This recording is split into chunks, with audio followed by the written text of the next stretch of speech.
Estas son algunhas das 80 xogadoras de 17 nacionalidades distintas que participan no torneo de golf internacional feminino Ribeira Sacra Patrimonio da Humanidade, que se celebra ata o vindeiro día 13 no campo de golf do Oca Augas Santas de Pantón.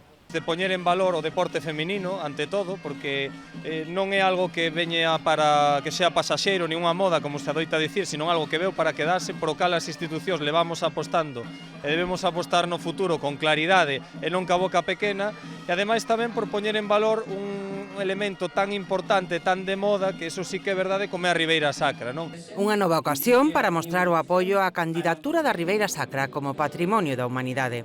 Non só para o Concello de Pantón, senón para toda a comarca.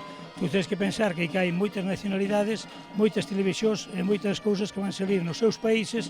Isto vai salir non só o Pantón, senón toda a comarca. Isto é unha, eu penso que é unha propaganda, unha promoción incalculable para a comarca da Ribeira Sacra. Apostamos porque sea Patrimonio da Humanidade, creo que todos os concellos da comarca están apostando, a institución provincial, o resto de institucións, e creo que hai que loitar definitivamente porque a Ribeira Sacra se converta en patrimonio non só noso, sino de toda a humanidade, non?